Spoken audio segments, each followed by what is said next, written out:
नमस्कार। मैं प्रीति झा श्री अरविंदो सोसाइटी की ओर से आज एक बार फिर से आप सभी का बहुत बहुत स्वागत करती हूँ। आज हम शिक्षा में शून्य निवेश नवाचार ZIIEI द्वारा भविष्य सृजन के अंतर्गत एक बेहद रोचक और महत्वपूर्ण नवाचार के बारे में आपको बताएंगे।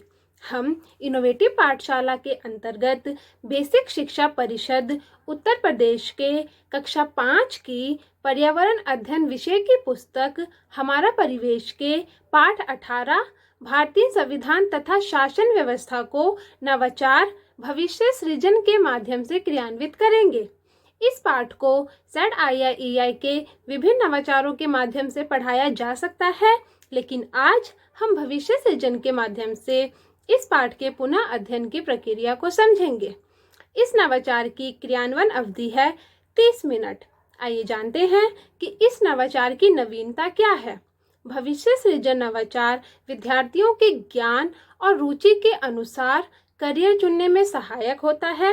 इस नवाचार में विभिन्न व्यवसाय पेशे से जुड़े व्यक्ति या किसी कार्य या विषय के विशेषज्ञ कक्षा में आते हैं और विद्यार्थियों को विभिन्न पेशे और व्यवसाय के बारे में बताते हैं।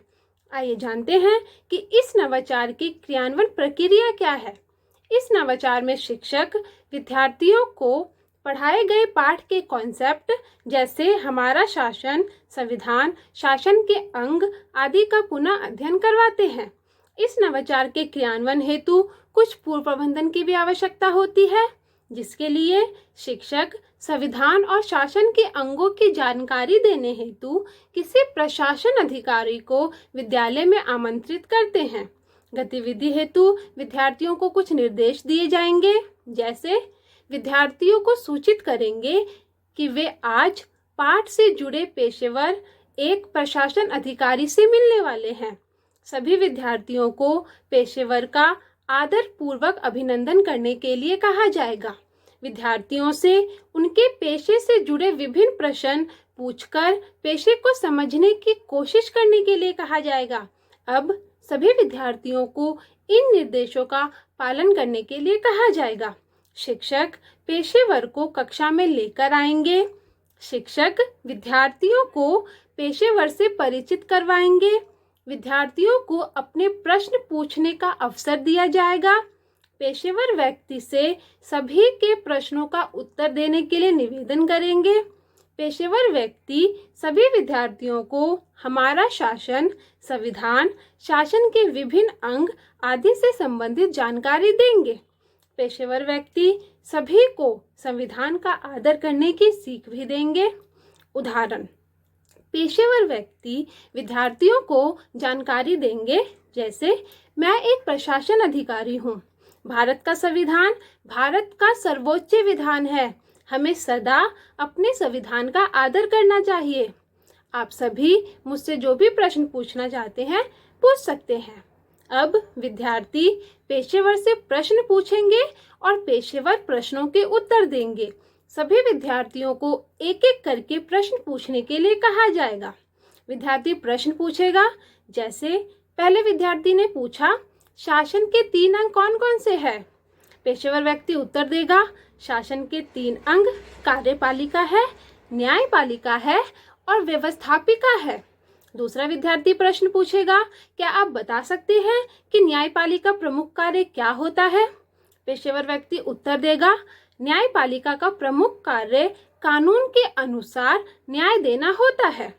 इसी तरह से एक एक करके सभी विद्यार्थी अपने मन में उठ रहे सभी सवालों को पेशेवर व्यक्ति से पूछेंगे। सभी प्रश्नों को पूछने के बाद पेशेवर को उसका कीमती समय देने के लिए धन्यवाद करते हुए गतिविधि को समाप्त करेंगे। इस नवाचार के माध्यम से विद्यार्थियों को कई सीखने के प्रतिफल भी प्राप्त करवाए जा सकते हैं, जैसे दैनिक जीवन में उपयोगी विभिन्न संस्थाओं की भूमिका तथा कार्यों का वर्णन करते हैं, अवलोकन और अनुभव किए गए मुद्दों पर आवाज उठाकर अपने मत व्यक्त करते हैं और व्यापक सामाजिक मुद्दों को समाज में प्रचलित रीतियों, घटनाओं, बाल अधिकार आदि से जोड़ते हैं।